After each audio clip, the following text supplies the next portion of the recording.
Today we're honouring the life and legacy of a remarkable woman, Dame Julie Kenny. Known for her incredible work in business, heritage preservation and public service, she was a true force for good in South Yorkshire and beyond. Her leadership, resilience and dedication left a lasting impact on so many. I'm truly honoured to be joined today by her son, Laurence, as we reflect on her extraordinary journey and the legacy she leaves behind. Laurence, thank you so much for joining me today to honour your mum. I know this is a deeply personal moment, and I really appreciate you taking the time to be here to share her story and help everybody to get to know her. And unfortunately for me, I'd never had the opportunity to meet her before, so I'm even more interested to hear in your own words. So thank you for being here today. Yeah, thank you. I think it's clearly a very difficult time, for us, 3 kids and the wider family. But she had such a reach and such an impact in so many different places, charitable sector, the security industry as well. So it's been a bit of a strange start to the week. Lots of people coming up and giving their condolences, but that is reflection of the woman that she was, I guess. 100%. Well, look, we've got some questions here that I've prepared, but I'm sure, as our listeners would expect, we'll go with it here and what feels natural to you. For those that didn't know her personally, how would you describe her, not just as a leader, but as a mum as well? Yeah, gosh, where to start? I think, she was formidable, kind, caring, empathetic, massively resilient, and massively resourceful as well. She was someone who brought people together. She was a leader across many different fields, had multiple careers in a lifetime, and there'll be a lot of people in the security industry who'll know Mum for a time at Pyronics. So the 30 years that she was there, she founded the company. As well as a heavy involvement with the BSIA and more recently with the Risk Council as well. Outside of the security industry and outside of her charitable work, she was a devoted mum and grandmother as well. I've got a young boy who's 5.5 who had an amazing relationship with her.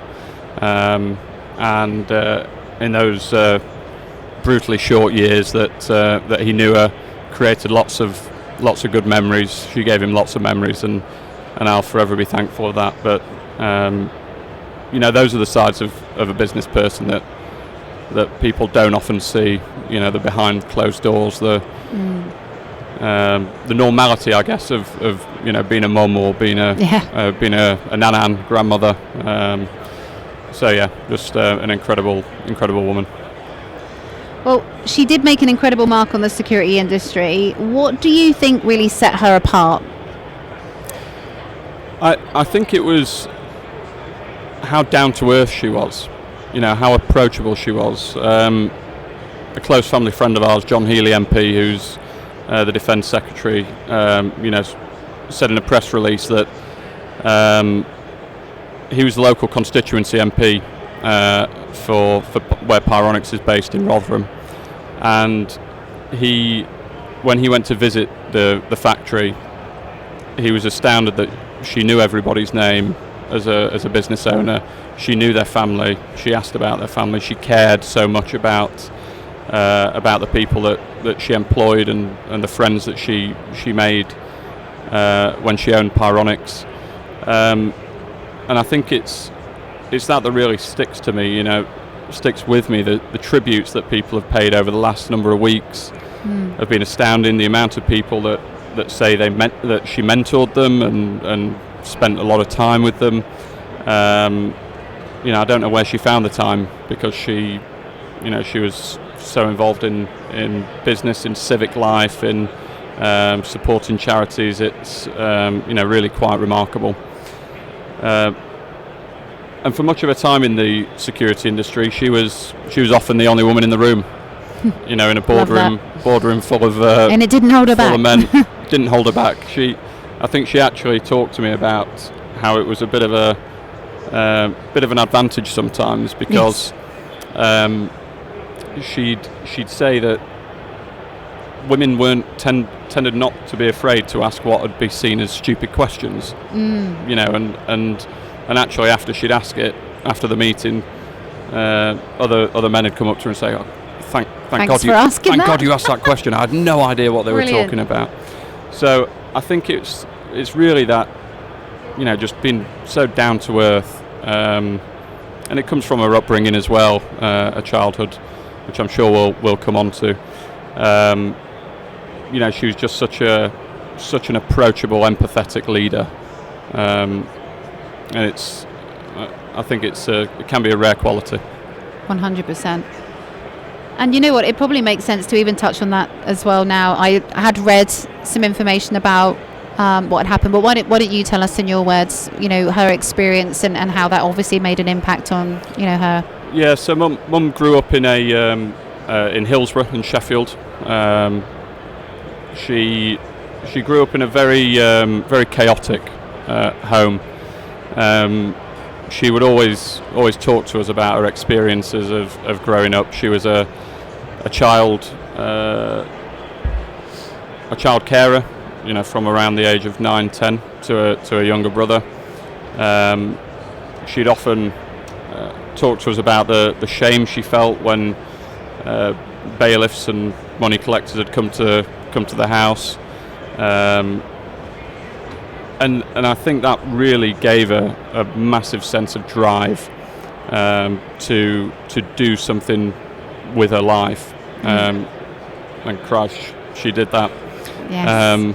But she always talked to us about how she wanted to give us a better life than she had.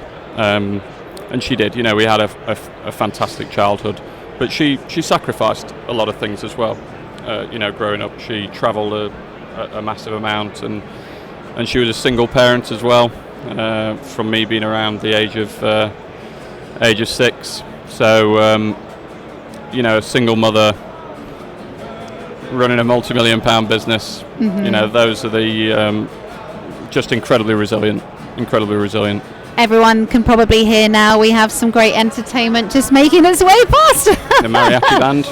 They'll be by any minute now. They are absolutely amazing, and we'll hear them on a couple of podcasts, I'm sure.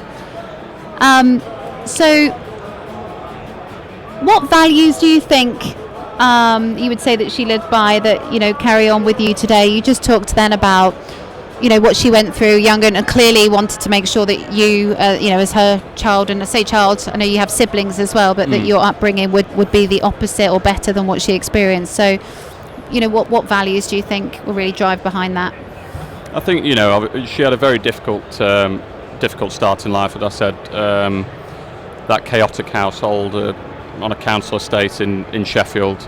That was absolutely the driver for her to be a future success.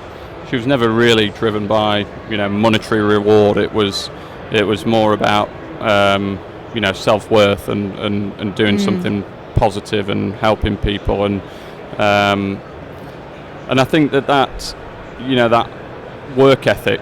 She always told us we could be anything that we wanted to be in life, as long as we were happy and worked hard at it.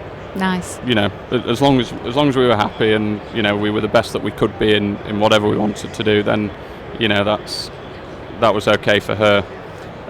She had traditional values, and that's what's been instilled in me. But particularly the hard work. She never had anything growing up. Nothing was ever given to her.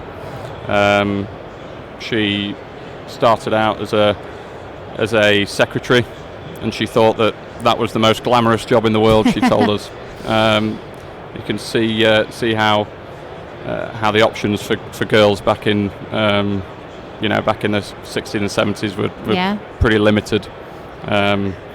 So she then went on to a successful career in litigation. She moved to Cornwall to get as far away from the life that she had as possible, and started working in a solicitor's office. And somebody there saw the aptitude in her, her intelligence and gave her a shot at litigation. So she had a successful litigation career, and then met my father and started Pyronics. So, and that part, the rest of history there, or still making history right now. So how would you say that she handled challenges? Like what did that teach you about, being in as you are a leadership role yourself as well? I think really it's the resilience. Somebody said the other day that that works with Mum. I feel like I'm drowning at the minute in things, and all she can hear in the back of her mind is my mum saying, "Well, swim faster." Love that. It's the hard work and the and the resilience, and that's really how she handled challenges. She wasn't without challenges in her life. Like I say, she moved to Cornwall because she had to get away. She ultimately was on the verge of a breakdown in Sheffield, so she had to get away from that life, and she knew that she needed to change her life for the better. So I think that's really the lessons that she's taught me. So,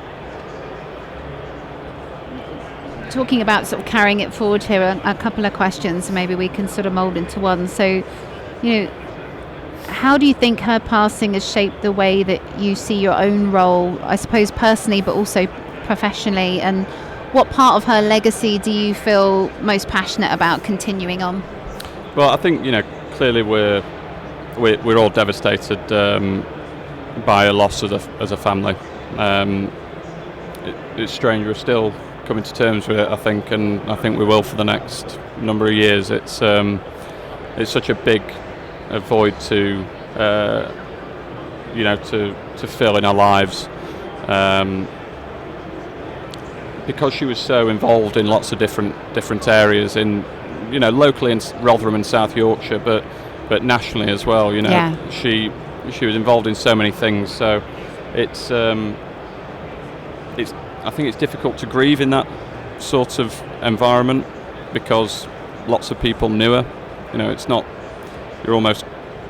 people are grieving around you as well that knew her, and there were so many people that knew her. So it's that's challenging, but I think it's almost you're in a bit of a holding pattern at the moment. It's still very fresh as well. I mean, it's not been very long. Only a few short weeks ago, and I said to my siblings that often she'd be away for 3-4 weeks on holiday or at a time, so it feels like she could just walk back in it at any moment, and grief's a funny thing like that.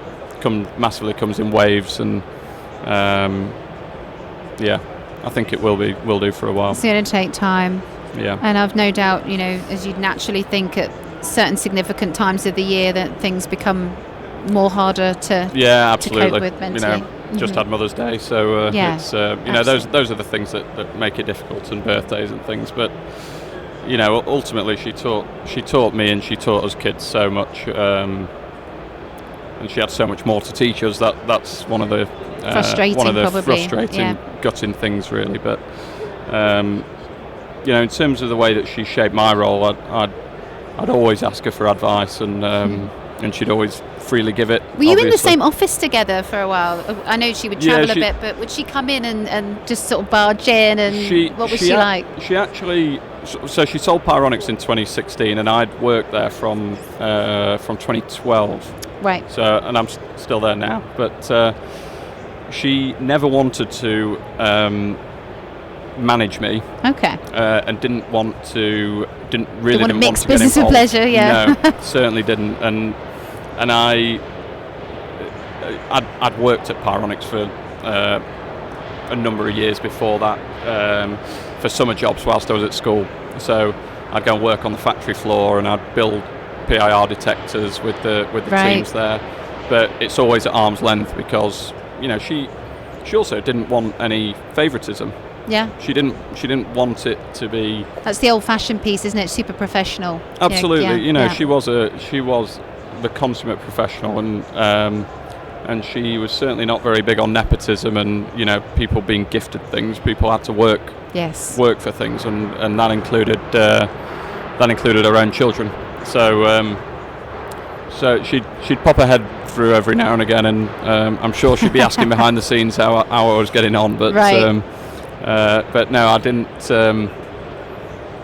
We were in the same building, but I didn't have a great deal to do with her day to day. She knew what she was doing, yeah. Absolutely. And you're right, she was absolutely doing it behind the scenes, I'm sure. Yeah. Okay, so switching to sort of looking ahead, what do you hope people remember the most about her, and what's your vision for the future, building upon that legacy? I know, as you say, it's still very fresh, and I'm sorry for our background noise, everybody that's hearing. But yeah, if someone was to say to you, wow, is that for real right now? We might even have to stop for a second. Hold on, let's give it a second. Right. We're definitely going in a hidden booth next time, right? Okay, look.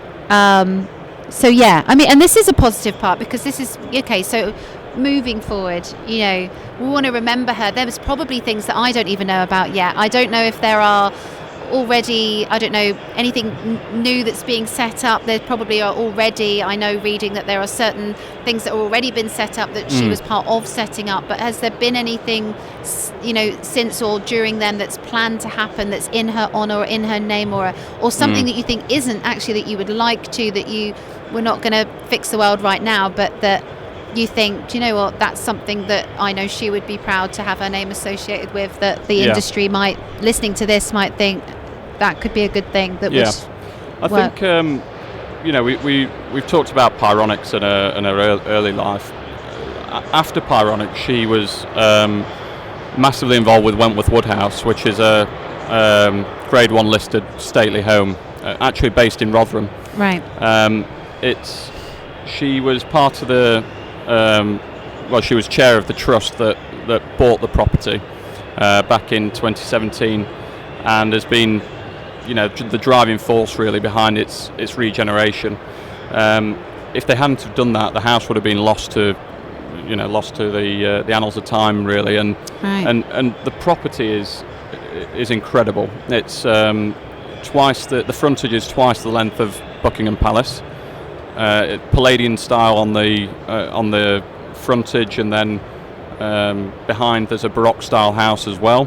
So it just goes to show the level of funds that people had in the 1700s to build these houses. But of course they become derelict because they're impossibly expensive to run. Yeah. And hopefully people like the National Trust or others take them over.